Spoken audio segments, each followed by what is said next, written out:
Nunca ignores a alguien que habla de visiones y rituales.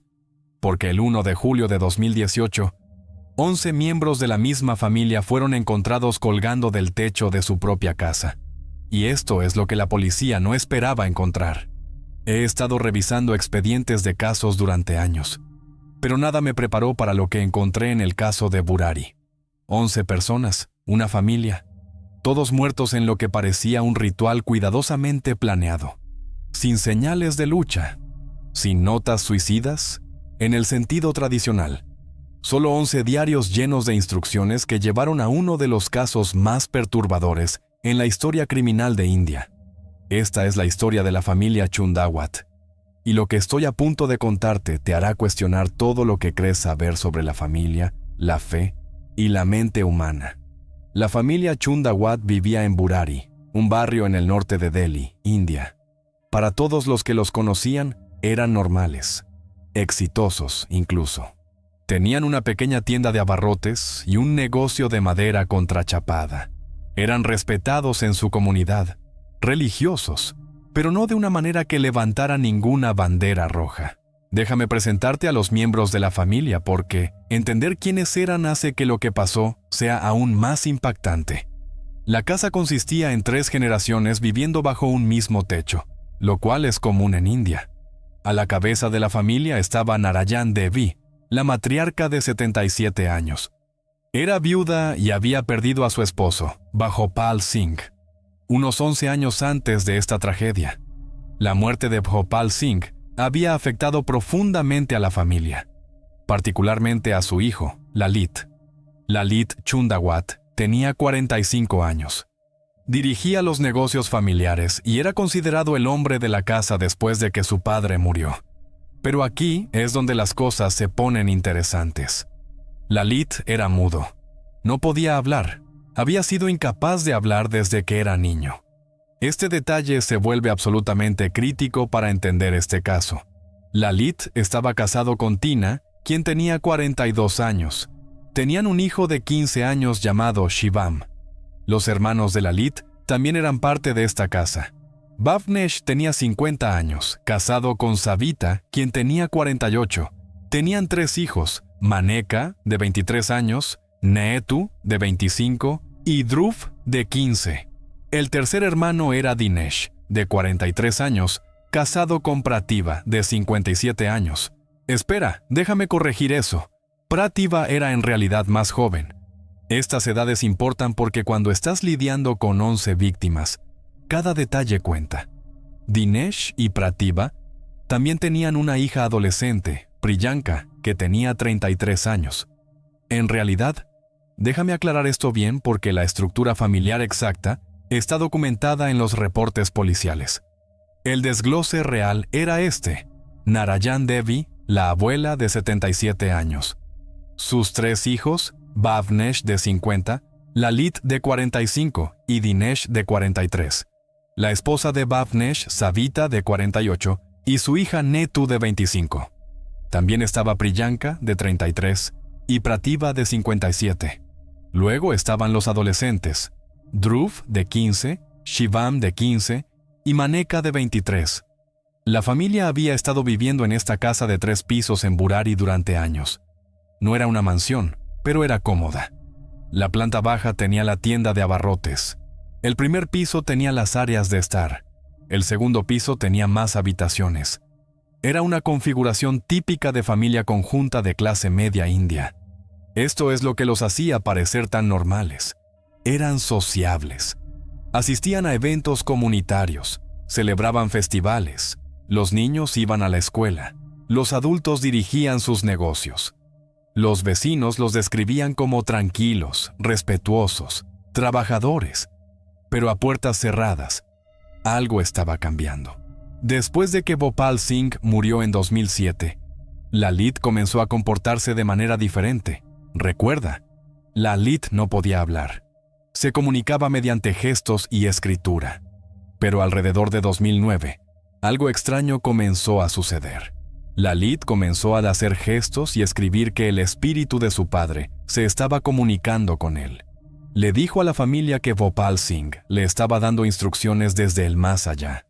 Ahora bien, en muchas familias indias, especialmente las familias hindúes tradicionales, el culto a los ancestros y las creencias espirituales son comunes. Creer que los muertos pueden comunicarse no se ve automáticamente como algo loco. Así que cuando Lalit dijo que su padre le estaba hablando, la familia no lo descartó de inmediato. Escucharon. Al principio, las instrucciones eran inofensivas. El espíritu supuestamente les decía que realizaran ciertas oraciones, que hicieran ofrendas, que siguieran rituales específicos para prosperidad y protección. Y aquí está la cosa que hizo que la familia le creyera. Algunas de las instrucciones parecían funcionar. Los negocios iban bien, la familia estaba sana. No le sucedió ningún desastre importante. Así que siguieron siguiendo las instrucciones. Durante los siguientes 9 años, de 2009 a 2018, esta práctica se convirtió en una parte central de sus vidas. Lalit recibía instrucciones, que él afirmaba venían del espíritu de su padre, y las escribía en cuadernos. La familia comenzó a llevar diarios, 11 diarios en total. Estos diarios contenían instrucciones detalladas sobre rutinas diarias, oraciones, rituales, decisiones de negocios e incluso cosas mundanas como cuándo comer y cómo acomodar los muebles. La familia comenzó a aislarse más, no completamente. Todavía manejaban la tienda, todavía interactuaban con los vecinos, pero se volvieron más reservados sobre sus vidas privadas. Dejaron de invitar a la gente tanto como antes. Se volvieron más enfocados en seguir estas instrucciones exactamente. Los psicólogos que luego examinaron el caso describirían esto como psicosis compartida o folie à plusieurs. Es un síndrome psiquiátrico raro donde una creencia delirante se transmite de una persona a otras que están en estrecha asociación con ellas. En este caso, la creencia de Lalit de que su padre muerto se estaba comunicando con él se extendió a toda la familia. Todos comenzaron a creerlo. Esto es lo que hace que el caso de Burari sea tan diferente de los casos típicos de asesinato. No había un asesino externo. No había un villano obvio. Esta era una familia destruyéndose a sí misma desde adentro, una instrucción a la vez. Déjame llevarte al 30 de junio de 2018, el día antes de que los cuerpos fueran descubiertos. La familia pasó ese día preparándose. Según los diarios encontrados después, habían estado preparándose durante días, en realidad, tal vez semanas. Las instrucciones habían estado construyendo hacia algo. La familia creía que iban a realizar un ritual que les traería prosperidad y salvación. Creían que el espíritu de Bhopal Singh les había dado las instrucciones definitivas para la liberación espiritual. El 30 de junio, los vecinos notaron algo de actividad en la casa, pero nada alarmante. La tienda de abarrotes estaba abierta. Algunos miembros de la familia fueron vistos realizando sus actividades. Todo parecía normal desde afuera. Pero dentro de la casa, la familia estaba preparando tubos, cables y bancos. Se estaban preparando para lo que pensaban que sería una ceremonia religiosa. Realmente creían que se colgarían como parte de un ritual, pero que no morirían. Creían que el espíritu de Bhopal Singh los salvaría en el último momento. Esta creencia está documentada en los diarios que dejaron atrás. Esa noche, probablemente tarde el 30 de junio o en las primeras horas del 1 de julio, la familia ejecutó su plan. Fueron al segundo piso de la casa. En una habitación, habían instalado una serie de rejas de hierro en el techo. Habían arreglado todo según las instrucciones precisas escritas en los diarios. 10 miembros de la familia se pararon en bancos con sogas alrededor de sus cuellos. Estas sogas estaban conectadas a las rejas del techo. Sus manos estaban atadas detrás de sus espaldas, pero no con fuerza. Sus ojos estaban vendados con tela. Sus bocas estaban tapadas o cubiertas. La víctima más joven, Dhruv, de 15 años, parece haber ayudado a los demás antes de colgarse él mismo. La abuela de 77 años, Narayan Devi, fue encontrada en un lugar diferente. Estaba en otra habitación, posiblemente estrangulada o asfixiada, aunque la secuencia exacta de eventos todavía es debatida por los investigadores. La familia creía que serían salvados. Pensaban que esto era una prueba espiritual. Los diarios dejan esto claro. no estaban tratando de morir. Estaban tratando de lograr algo que creían que era real. Pero no hubo milagro. No hubo rescate de último minuto por parte de un espíritu. Uno por uno, se asfixiaron. El peso de sus cuerpos apretó las sogas. En cuestión de minutos, los 11 miembros de la familia Chundawat estaban muertos. La casa quedó en silencio. El 1 de julio de 2018 comenzó como cualquier otro domingo por la mañana en Burari. Los vecinos estaban despiertos temprano, algunos iban a los templos, otros estaban comenzando sus rutinas diarias. Alrededor de las 7:00 am, un vecino notó que la tienda de abarrotes de la familia Chundawat aún no estaba abierta. Eso era inusual. La tienda usualmente estaba abierta para esta hora. Pero era domingo, así que tal vez estaban durmiendo hasta tarde. Aún no había gran preocupación. Para las 7:30 am, otro vecino pasó por la casa y notó que la puerta principal estaba ligeramente entreabierta. Eso era extraño. Los Chundawat usualmente eran cuidadosos con la seguridad. Aún así, podía no ser nada. Pero entonces, alguien miró a través de una ventana o hueco en la puerta y vio algo que no tenía sentido. Había personas adentro. Parecían estar colgando. Varias personas, inmóviles. La sangre del vecino se heló. Gritaron. Sin respuesta. Tocaron la puerta más fuerte. Nada. Llamaron a la policía inmediatamente. La policía de Delhi llegó a la escena alrededor de las 8:00 am. Cuando entraron a la casa, encontraron una escena que perseguiría a cada oficial que la vio. En el segundo piso, en una habitación, 10 cuerpos estaban colgando del techo. Estaban dispuestos en un patrón específico. 7 cuerpos estaban colgando cerca del área principal de la reja. 3 cuerpos estaban colgando ligeramente separados. Todos tenían sus manos atadas detrás de sus espaldas, aunque las ataduras no eran muy apretadas. Todos tenían sus caras cubiertas o vendadas. Todos tenían sus bocas cubiertas. Los cuerpos eran de diferentes edades. Había adultos de mediana edad. Había adultos jóvenes en sus 20. Había adolescentes. Víctimas tanto masculinas como femeninas. La abuela de 77 años fue encontrada en una habitación diferente en la planta baja, tirada en el piso. Parecía haber estado muerta aproximadamente el mismo tiempo que los demás. La policía aseguró inmediatamente la escena. Esto era ahora una escena del crimen, posiblemente una escena de asesinato masivo. Llamaron a equipos forenses, oficiales de alto rango e investigadores de la escena del crimen. La suposición inicial fue asesinato. Por supuesto que lo fue. 11 personas no simplemente deciden colgarse al mismo tiempo, ¿verdad? Alguien debe haberles hecho esto. Un robo que salió mal, una disputa familiar que se volvió violenta, un asesinato de culto. La policía comenzó a buscar señales de entrada forzada. No encontraron ninguna. Las puertas y ventanas estaban cerradas desde adentro. No había señales de lucha. No había señales de que alguien hubiera tratado de escapar o salvarse en el último momento. La casa no estaba saqueada. Nada valioso parecía haber sido robado. Esto complicó inmediatamente las cosas. Entonces los investigadores encontraron el primer diario, luego otro. 11 diarios en total, llenos de notas escritas a mano. Cientos de páginas de instrucciones, oraciones, observaciones y entradas cada vez más perturbadoras sobre rituales y prácticas espirituales.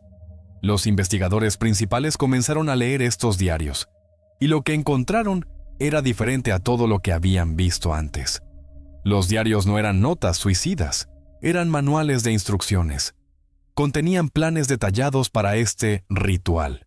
Contenían garantías de que nadie sería lastimado, que todos serían salvados, que este era un camino hacia la prosperidad y la elevación espiritual. El equipo forense examinó los cuerpos. No había heridas defensivas. Las víctimas voluntariamente se habían colocado en esas posiciones. Los reportes toxicológicos mostrarían después que no había drogas ni veneno en sus sistemas. Estaban conscientes cuando hicieron esto. Las fotos de la escena del crimen mostraban bancos colocados bajo cada cuerpo, sugiriendo que se habían parado en ellos antes de bajarse o ser empujados. pero no había señal de que alguien fuera empujado.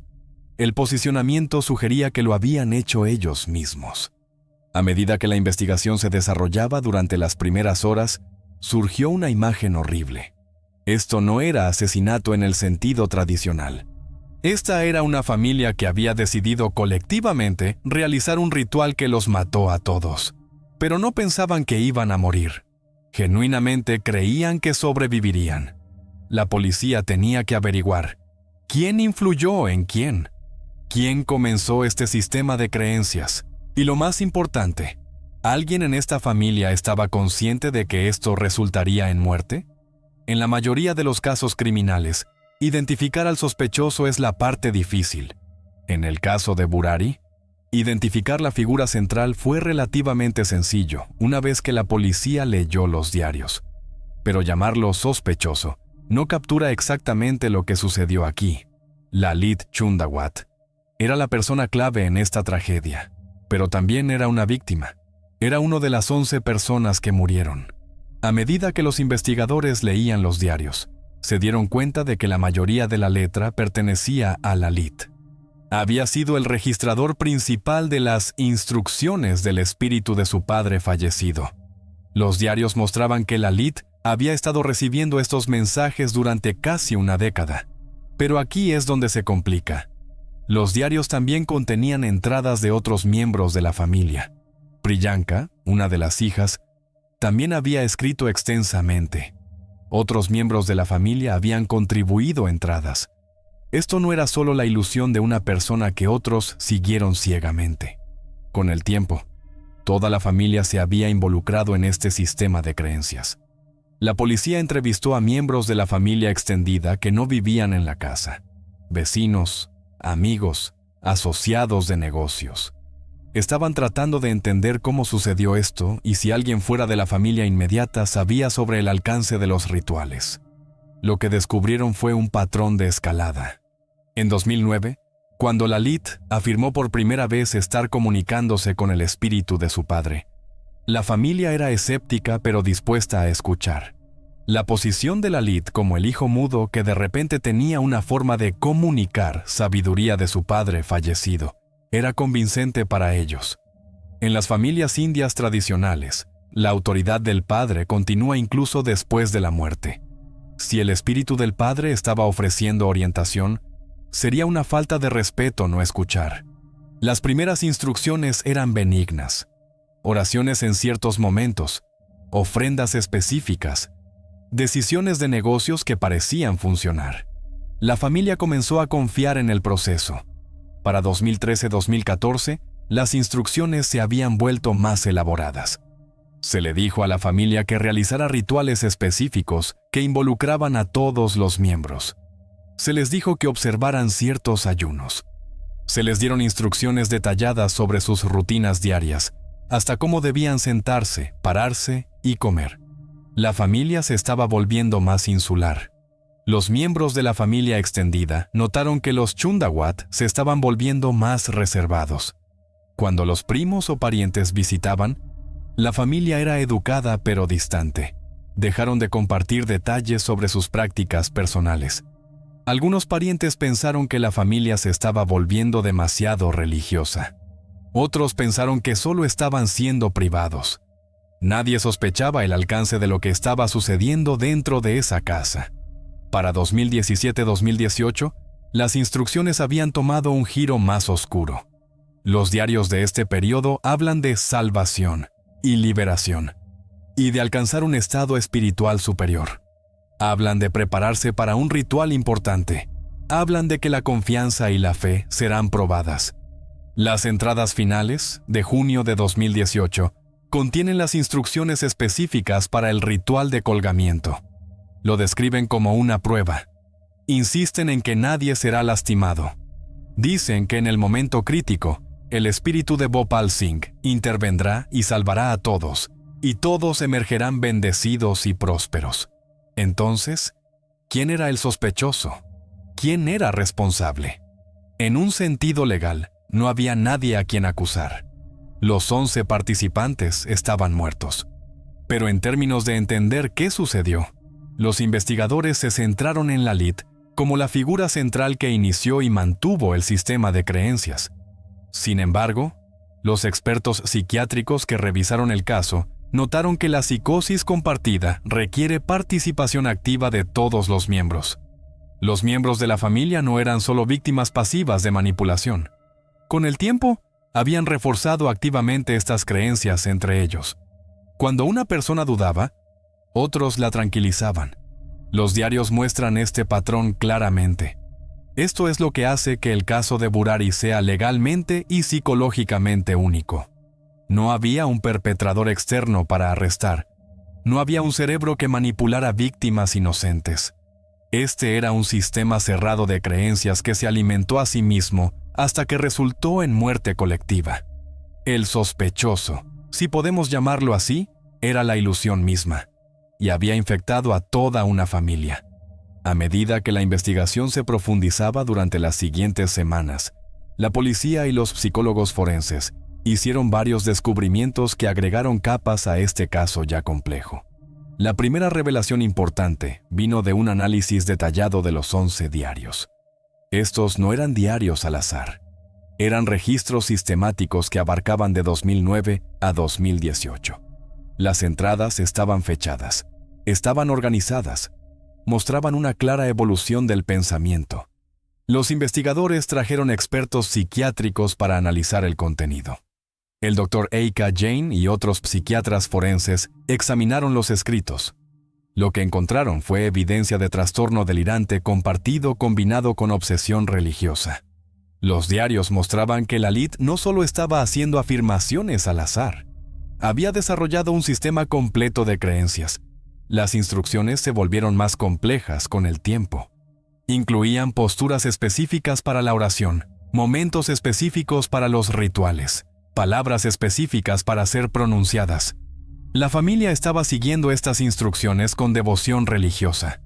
Uno de los descubrimientos más perturbadores fue un conjunto de entradas de junio de 2018, solo días antes de las muertes. Estas entradas describían el ritual de colgamiento en detalle. Explicaban cómo atar las sogas, dónde posicionar los bancos, cómo atar las manos flojamente para que pudieran ser liberadas fácilmente cuando ocurriera el milagro, cómo cubrir los ojos para ayudar en el enfoque espiritual. Las entradas aseguraban repetidamente a los miembros de la familia que esto era seguro, que no morirían, que el espíritu del padre había realizado este ritual antes y sobrevivido, que esta era una prueba de fe, y todos emergerían vivos y bendecidos. Leyendo estas entradas, los investigadores se dieron cuenta de que la familia realmente creía que sobrevivirían. Esto no era un pacto suicida. Este era un ritual religioso que salió catastróficamente mal porque se basaba en una ilusión. Pero entonces, vino un giro inesperado en la investigación. La policía descubrió que aproximadamente un mes antes de las muertes, a principios de junio de 2018, la familia había estado haciendo preparaciones que sugerían que esperaban que algo significativo sucediera. Habían pagado algunas deudas. Habían limpiado la casa extensamente. Habían hecho arreglos para la tienda. Estas no eran las acciones de personas que planeaban morir. Estas eran las acciones de personas preparándose para un cambio de vida importante que esperaban experimentar. Los vecinos reportaron que en las semanas previas a las muertes, los miembros de la familia parecían emocionados, no deprimidos, no suicidas. Parecía que estaban anticipando algo positivo. Esto confirmó la teoría de que la familia no pretendía morir. Genuinamente creían que iban a experimentar un milagro espiritual. Otro giro vino cuando los investigadores revisaron el historial médico de Lalit. Descubrieron que Lalit había sufrido un accidente años atrás que lo había dejado incapaz de hablar. Este trauma, combinado con la muerte de su padre en 2007, probablemente había desencadenado un colapso psicológico que se manifestó como estas comunicaciones del espíritu de su padre. Los expertos psiquiátricos teorizaron que Lalit había experimentado una forma de trastorno disociativo. Incapaz de lidiar con la muerte de su padre y su propia discapacidad, su mente creó una forma para que su padre regresara y proporcionara la orientación y autoridad que Lalit se sentía incapaz de proporcionar él mismo. Pero, ¿por qué toda la familia le creyó? Aquí es donde el concepto de psicosis compartida se vuelve crucial. La familia vivía en un ambiente cerrado. Interactuaban principalmente entre ellos. Cuando Lalit presentó por primera vez sus experiencias, la familia estaba de luto por la muerte de Bhopal Singh. Querían creer que todavía estaba con ellos de alguna forma. Así que aceptaron las afirmaciones de Lalit. Con el tiempo, la familia comenzó a experimentar lo que los psicólogos llaman sesgo de confirmación. Cuando algo bueno sucedía después de seguir una instrucción, lo veían como prueba de que las instrucciones eran válidas. Cuando algo malo sucedía, lo interpretaban como una prueba o una consecuencia de no seguir las instrucciones adecuadamente. De cualquier manera, el sistema de creencias se reforzaba. Los diarios mostraban que diferentes miembros de la familia tenían diferentes niveles de creencia en diferentes momentos. Algunas entradas expresaban duda, pero estas dudas siempre eran seguidas por entradas de otros miembros de la familia, tranquilizando al que dudaba. El sistema de creencias se había vuelto autosostenible. Los investigadores también descubrieron que la familia había estado practicando rituales más pequeños durante años. Se paraban en bancos, se ataban las manos flojamente, se vendaban los ojos, pero siempre había alguien allí para atraparlos o ayudarlos a bajar. Estas sesiones de práctica reforzaban la creencia de que el ritual era seguro. Lo que sucedió el 30 de junio. 1 de julio probablemente estaba destinado a ser solo otro de estos rituales, pero ampliado. La familia probablemente creía que alguien, tal vez incluso el espíritu de Bhopal Singh manifestándose físicamente, los ayudaría a bajar antes de que sucediera algo malo. Pero no había nadie para ayudarlos. Y la realidad de la física y la biología tomó el control. Otro descubrimiento significativo fue la línea de tiempo de las muertes.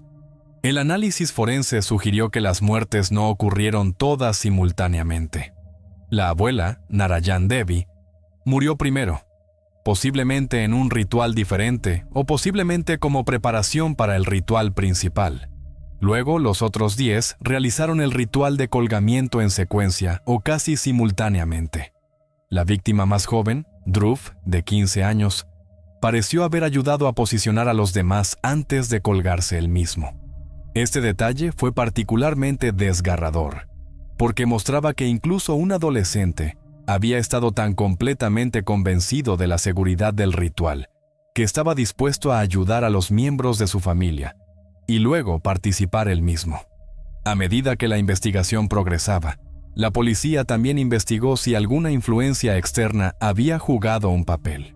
¿Había habido algún hombre santo o líder espiritual que hubiera visitado a la familia? ¿Había alguna conexión con cultos? No encontraron ninguna.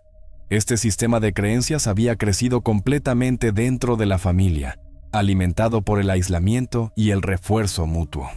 La evidencia en el caso de Burari era abundante pero inusual. No había pistola humeante en el sentido tradicional, porque no había arma homicida ni perpetrador externo. En cambio, la evidencia pintaba un cuadro del descenso de una familia hacia la ilusión compartida.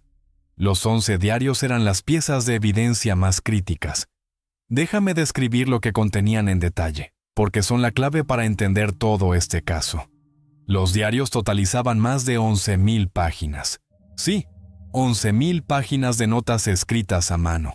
La mayoría estaban en hindi, databan de 2007, con las entradas más extensas comenzando en 2009 después de la muerte de Bhopal Singh. Las primeras entradas eran normales. Contenían gastos del hogar, notas de negocios y observaciones rutinarias, pero gradualmente comenzó a aparecer contenido espiritual, referencias a oraciones, referencias a sueños, referencias a mensajes de Bhopal Singh. Para 2010-2011, las entradas se habían vuelto más estructuradas. Había instrucciones específicas etiquetadas como provenientes de Daddy Ji, un término respetuoso para padre.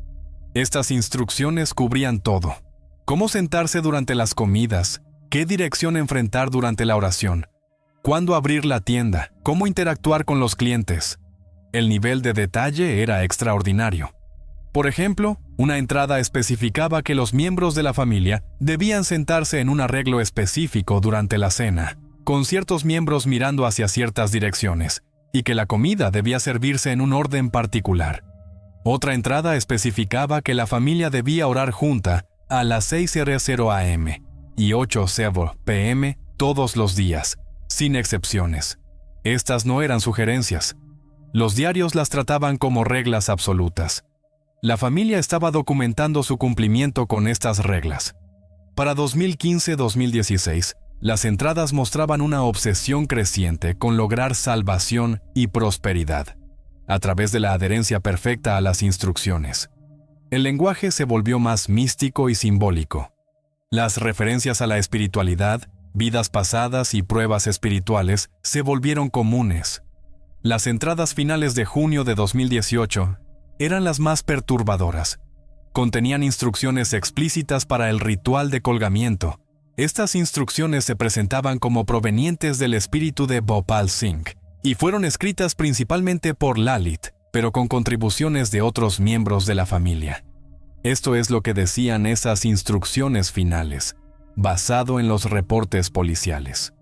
El ritual se describía como un vagabundeo o búsqueda de salvación. Se les dijo a los miembros de la familia que realizaran oraciones y cánticos específicos antes de comenzar. Se les dijo que se pararan en bancos con sogas alrededor de sus cuellos. Sus manos debían atarse detrás de sus espaldas, pero flojamente, para que pudieran liberarse cuando fuera necesario. Sus ojos debían cubrirse para ayudar en la concentración espiritual. Sus bocas estaban cubiertas para el silencio. Las instrucciones les aseguraban que en el momento crítico experimentarían una visión o sensación y podrían liberar sus manos y quitar las sogas. Luego bajarían de los bancos, bendecidos y transformados. Las instrucciones afirmaban explícitamente: nadie morirá, todos serán salvados. Confía en Daddy G. Esta fue la evidencia decisiva que probó que esto no era un pacto suicida convencional. Los miembros de la familia genuinamente creían que sobrevivirían. No estaban tratando de matarse, estaban tratando de realizar un ritual espiritual basado en instrucciones que creían eran divinas. La evidencia forense apoyó esta interpretación. Los reportes de autopsia mostraron: todas las víctimas murieron por asfixia consistente con colgamiento. No había señales de lucha, no había heridas defensivas, no había señales de que alguien hubiera tratado de escapar o salvarse en el último momento. Las ataduras en sus muñecas eran lo suficientemente flojas como para que hubieran podido liberarse si hubieran intentado. Pero no intentaron, porque estaban esperando el momento en que se suponía que debían liberarse. Y ese momento nunca llegó porque perdieron la conciencia demasiado rápido. Los reportes toxicológicos no mostraron drogas, alcohol ni sedantes. Los miembros de la familia estaban completamente conscientes y sobrios cuando realizaron este ritual.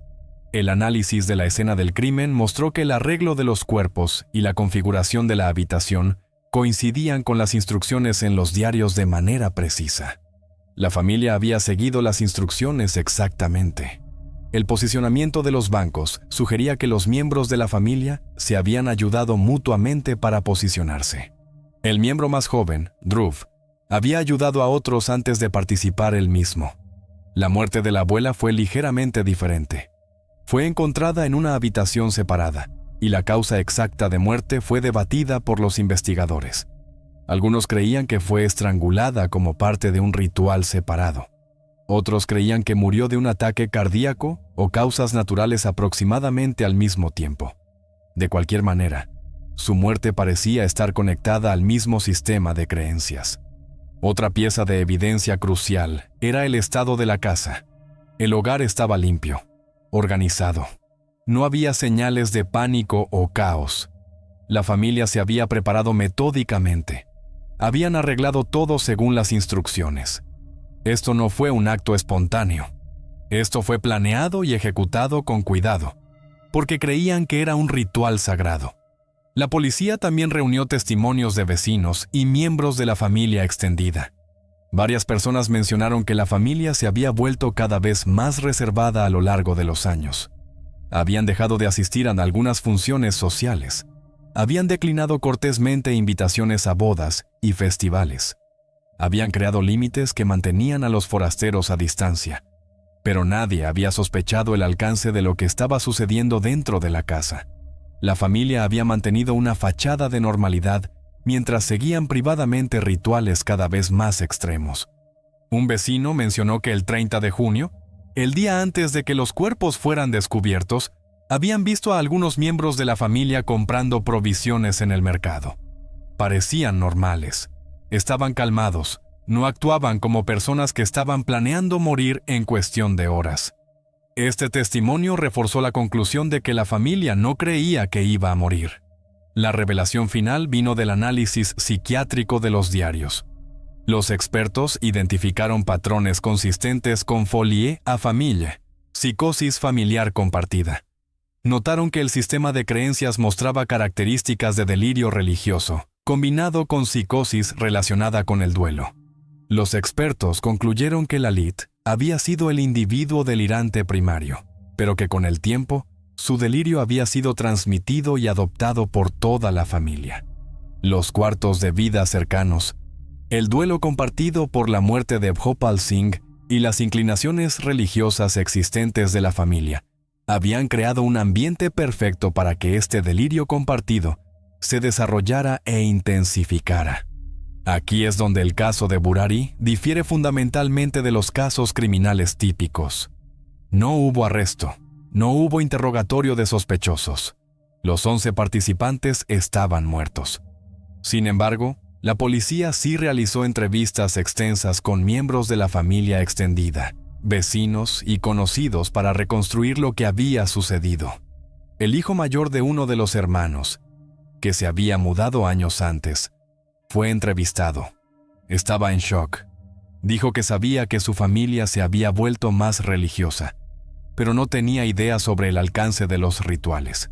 Mencionó que en su última visita a la casa, unos meses antes de las muertes, la familia había parecido bien. Hablaban de cosas normales. No mencionaron nada sobre espíritus o rituales elaborados. Una prima que vivía en otra parte de Delhi fue entrevistada. Mencionó que Narayan Devi, la abuela, la había llamado unas semanas antes de las muertes y había sonado feliz.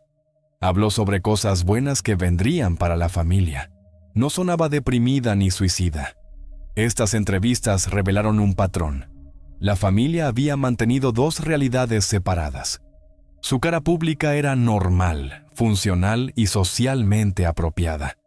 Su realidad privada estaba consumida por el sistema de creencias documentado en los diarios. La policía también entrevistó a personas que habían hecho negocios con la familia. Los clientes de la tienda de madera contrachapada dijeron que los Chundawat eran confiables y profesionales. Nada parecía estar mal con ellos. Los maestros de escuela de las víctimas más jóvenes fueron entrevistados. Dijeron que los adolescentes eran buenos estudiantes. No mostraban señales de angustia o abuso. Eran tranquilos pero educados. Todas estas entrevistas pintaban el cuadro de una familia que había ocultado exitosamente su sistema de creencias interno del mundo exterior. La policía también revisó los registros financieros de la familia. Estaban buscando cualquier indicación de manipulación externa o involucramiento con cultos. No encontraron nada. Las finanzas de la familia eran modestas pero estables. No había pagos grandes a líderes espirituales ni transacciones sospechosas. Los registros telefónicos de la familia fueron examinados. Había llamadas rutinarias a parientes y contactos de negocios. No había llamadas a figuras de culto conocidas o números sospechosos. La policía investigó si algún líder espiritual o babas habían visitado la casa.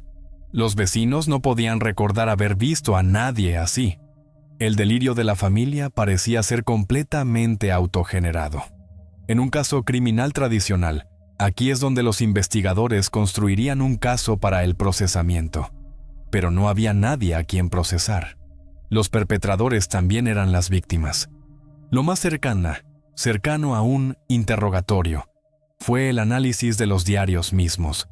Lingüistas forenses y psicólogos examinaron los estilos de escritura y el contenido para entender los procesos de pensamiento de los miembros de la familia. Lo que encontraron fue que el sistema de creencias se había arraigado tanto que los miembros de la familia lo referenciaban casualmente en sus entradas diarias. Las notas sobre preparar la cena serían seguidas por notas sobre instrucciones espirituales. Las cuentas de negocios se mezclarían con observaciones espirituales. La línea entre su realidad práctica y su realidad delirante se había desdibujado completamente. Un conjunto particularmente escalofriante de entradas de solo días antes de las muertes mostraba a los miembros de la familia expresando emoción y anticipación. Escribieron sobre ser elegidos para algo especial. Escribieron sobre confiar en el proceso. Escribieron sobre estar listos. Estas entradas eran el propio testimonio de la familia sobre su estado mental. Creían que estaban a punto de experimentar algo milagroso. No tenían idea de que estaban escribiendo sus propios obituarios. En el sentido legal, no hubo juicio ni sentencia en el caso de Burari, porque no había acusado. Todos los participantes principales estaban fallecidos. Sin embargo, hubo procedimientos legales para documentar formalmente los hallazgos y cerrar el caso. La policía de Delhi presentó un informe de cierre. En términos legales indios, este es un documento presentado cuando la policía determina que no se requiere más investigación, ya sea porque el caso está resuelto o porque no hay caso que responder. El informe de cierre, presentado varios meses después del incidente, concluyó que las muertes fueron el resultado de un trastorno psicótico compartido y que los miembros de la familia habían participado en un ritual que creían que no los lastimaría. El informe estableció que no había un perpetrador externo ni un juego sucio de fuera de la familia. El informe categorizó el incidente como suicidio por ahorcamiento para los 10 miembros encontrados en el segundo piso y posible muerte natural o muerte relacionada para la abuela. Sin embargo, el término suicidio es algo engañoso porque el suicidio implica intención de morir, y la evidencia mostró que la familia no pretendía morir. El cierre legal del caso tomó en cuenta varios factores. Primero, la documentación extensa en los 11 diarios proporcionó evidencia clara de las creencias e intenciones de la familia. Las instrucciones eran explícitas. Las garantías de seguridad se repitieron múltiples veces. No había ambigüedad sobre lo que la familia creía que sucedería. Segundo, la evidencia forense apoyó la conclusión de que ninguna fuerza externa había obligado a la familia a realizar el ritual. No había señales de entrada forzada, no había señales de lucha, no había evidencia de drogado o coerción. Tercero, la evaluación psiquiátrica concluyó que este era un caso de trastorno psicótico compartido, una condición médica reconocida. La familia no era legalmente culpable de sus acciones porque estaban actuando bajo un delirio. El caso planteó preguntas legales interesantes. Si un miembro de la familia hubiera sobrevivido, ¿habría sido acusado de asistir en las muertes de los demás? ¿Habrían sido considerados criminalmente responsables por sus acciones mientras estaban bajo un delirio compartido? Estas preguntas permanecieron teóricas porque no había sobrevivientes para acusar.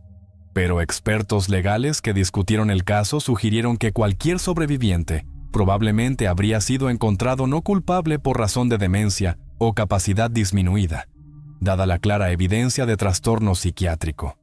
El caso se cerró oficialmente después de aproximadamente 6 meses de investigación. La policía presentó toda la evidencia al tribunal, y el magistrado aceptó el informe de cierre. La evidencia física, incluidos los diarios, se retuvo como parte del expediente permanente del caso. Los únicos procedimientos legales después del cierre involucraron la distribución de los bienes de la familia. Los miembros de la familia extendida tuvieron que pasar por un proceso testamentario para determinar la herencia. La casa, los negocios y otros activos tuvieron que transferirse legalmente a parientes sobrevivientes. Este proceso fue complicado y emocionalmente difícil. ¿Quién hereda cuando toda una rama de la familia se ha ido? Los miembros de la familia extendida tuvieron que lidiar con el papeleo legal mientras también estaban de luto y tratando de entender qué había sucedido. En términos de impacto legal más amplio, el caso de Burari no resultó en nuevas leyes o precedentes legales. No necesitaba hacerlo. El sistema legal había manejado adecuadamente el cierre, pero sí provocó discusiones sobre la conciencia de la salud mental y la necesidad de una mejor identificación de los trastornos psicóticos compartidos. Algunos expertos legales argumentaron que debería haber mecanismos para que los miembros de la familia o vecinos reporten prácticas religiosas o espirituales preocupantes antes de que escalen a tragedia. Pero otros contrarrestaron que tales mecanismos podrían infringir en la libertad religiosa y la privacidad. El caso existió en un área gris legal. Claramente fue una tragedia. Personas murieron. Pero no había crimen en el sentido tradicional. No había perpetrador que castigar. El sistema de justicia solo pudo documentar lo que sucedió y tratar de asegurar que tales tragedias pudieran prevenirse en el futuro, a través de la conciencia y el apoyo de salud mental. El caso de las muertes de Burari dejó un impacto duradero en múltiples niveles: psicológico, social, legal y cultural. Desde una perspectiva psiquiátrica, el caso se convirtió en uno de los ejemplos mejor documentados de folie à famille, psicosis familiar compartida, en tiempos modernos. Los 11 diarios proporcionaron una visión sin precedentes de cómo se desarrolla e intensifica un delirio compartido con el tiempo. Los investigadores psiquiátricos han estudiado estos diarios extensivamente para entender los mecanismos de transmisión y refuerzo de creencias dentro de grupos cerrados. El caso ha sido presentado en libros de texto de psicología y artículos académicos.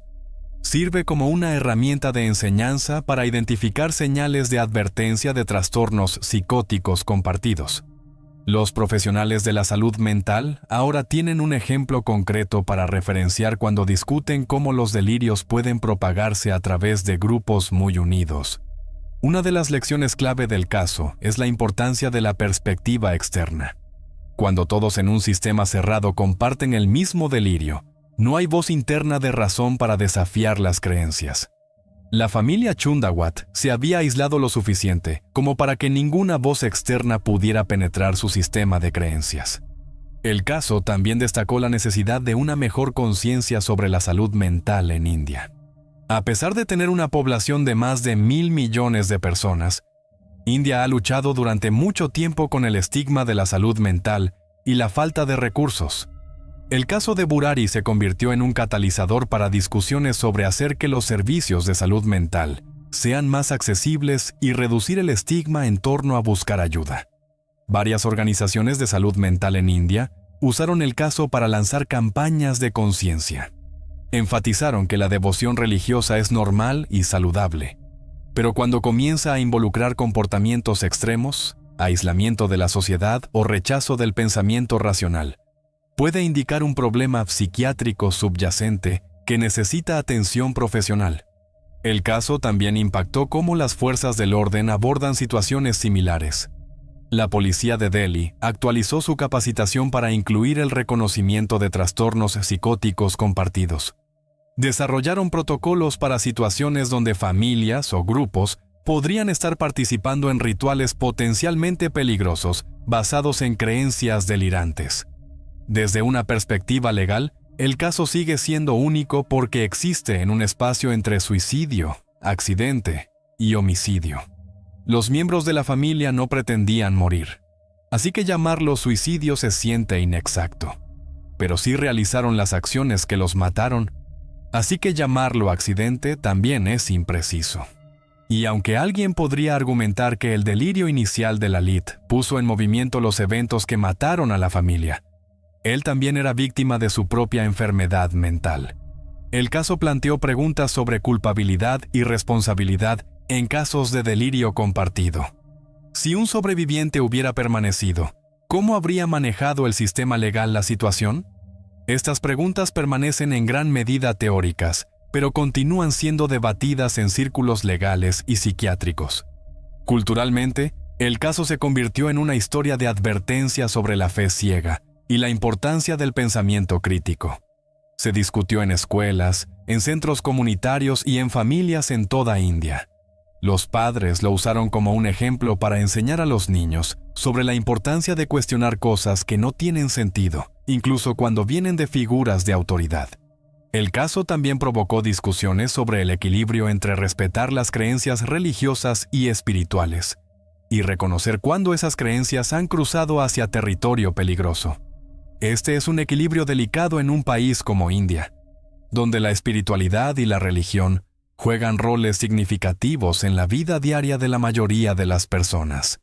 La serie documental de Netflix, House of Secrets: The Burari Deaths, llevó el caso a una audiencia global años después del evento. La serie fue elogiada por su manejo sensible del tema y su enfoque en comprender en lugar de sensacionalizar la tragedia. Entrevistó a oficiales de policía, expertos forenses y psicólogos que habían trabajado en el caso, proporcionando cobertura comprensiva de la investigación y sus hallazgos. El documental también reavivó discusiones sobre el caso en India. Algunos miembros de la familia y miembros de la comunidad apreciaron el documental por crear conciencia sobre la salud mental. Otros sintieron que reabrió heridas que habían comenzado a sanar. Para la familia extendida Chundawat, el legado del caso es profundamente personal. Perdieron 11 miembros de la familia en un evento horrible. Han tenido que procesar dolor, culpa, confusión e ira, mientras también lidian con el escrutinio público. Algunos han elegido hablar, usando su experiencia para ayudar a otros a reconocer señales de advertencia de enfermedad mental. Otros han elegido la privacidad, queriendo solo recordar a sus seres queridos y seguir adelante. La casa donde ocurrieron las muertes estuvo vacía durante años.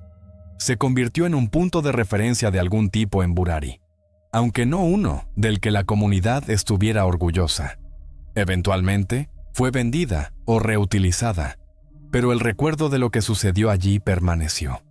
El caso sirve como un recordatorio de que la enfermedad mental puede afectar a cualquiera, independientemente del estatus social, nivel educativo o estructura familiar. Los Chundawat eran una familia de clase media y funcional. Manejaban negocios. Estaban integrados en su comunidad.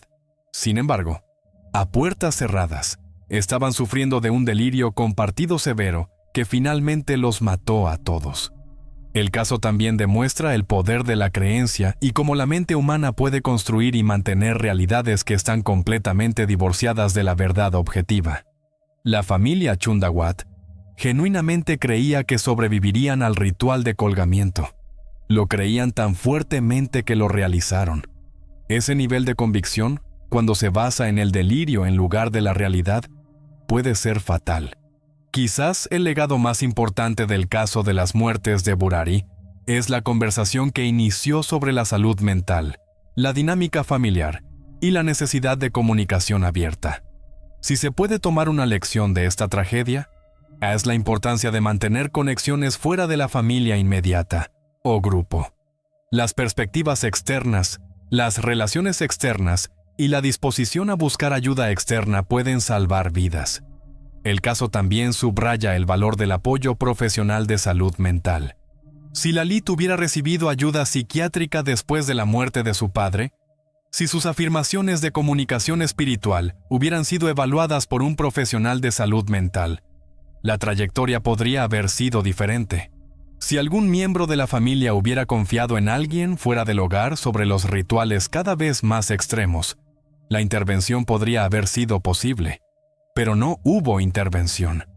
La familia se hundió más profundamente en su delirio compartido, hasta que los consumió a todos. El caso de las muertes de Burari se destaca como uno de los casos más trágicos y psicológicamente complejos en la historia reciente. Es un caso sin villano, solo víctimas. Es un caso donde el enemigo era la creencia misma, cuando esa creencia se desvinculó de la realidad. Te he llevado a través de uno de los casos psicológicamente más complejos que he investigado. 11 personas, una familia, un delirio compartido que los mató a todos. El caso de las muertes de Burari no es como las historias típicas de crímenes reales. No hay villano a quien odiar. No hay justicia que servir en el sentido tradicional. Solo hay víctimas y las trágicas consecuencias de una enfermedad mental no reconocida y no tratada. Lo que le sucedió a la familia Chundawat puede parecer imposible de entender. ¿Cómo se convence tanto una familia entera de algo tan falso que literalmente se cuelgan pensando que sobrevivirán? Pero esa es la naturaleza de la psicosis compartida. Cuando todos en tu mundo creen lo mismo, cuando no hay voz externa para desafiar esa creencia, cuando el sesgo de confirmación refuerza cada duda, la realidad misma puede ser reescrita en tu mente. Los diarios que esa familia dejó atrás nos muestran exactamente cómo sucedió esto, paso a paso, durante casi una década. Documentaron su propio descenso hacia el delirio, sin darse cuenta de que eso era lo que era. Pensaron que estaban documentando un viaje espiritual. Pensaron que estaban registrando instrucciones divinas. No tenían idea de que estaban escribiendo la historia de su propia destrucción. Este caso debería hacernos pensar en las personas en nuestras propias vidas. ¿Tenemos familiares que se están aislando? ¿Que se están volviendo excesivamente obsesionados con prácticas religiosas o espirituales? ¿Que están siguiendo instrucciones que no tienen sentido racional?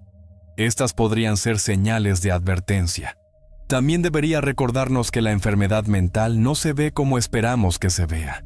Los Chundawat no estaban obviamente locos. Manejaban negocios, eran educados con los vecinos, parecían normales. La enfermedad mental, especialmente los trastornos psicóticos compartidos, puede esconderse detrás de una fachada de funcionalidad. Si hay algo que llevarse de este caso, es esto. Mantente conectado con las personas que te importan. Haz preguntas. Mantente involucrado. No dejes que tus seres queridos se aíslen en sistemas de creencias que nadie más puede ver o entender. Y si tú o alguien que conoces está experimentando pensamientos o creencias que otros encuentran preocupantes, por favor busca ayuda profesional. La salud mental es tan importante como la salud física, y no hay vergüenza en pedir ayuda. La familia Chundawat pensó que estaban en un camino hacia la salvación. En cambio, solo encontraron tragedia. Su historia es una historia de advertencia sobre el poder de la creencia, el peligro del aislamiento y la importancia crítica de la conciencia sobre la salud mental. 11 vidas perdidas, 11 diarios dejados atrás, una lección desgarradora aprendida. Si encontraste esta investigación profunda del caso de las muertes de Burari informativa, considera suscribirte para ver más investigaciones detalladas de crímenes reales. Muchas gracias por escuchar este episodio. Si estás viendo esto en YouTube, no olvides suscribirte al canal, darle like y dejar un comentario para seguir con la conversación. Nos vemos en el próximo episodio.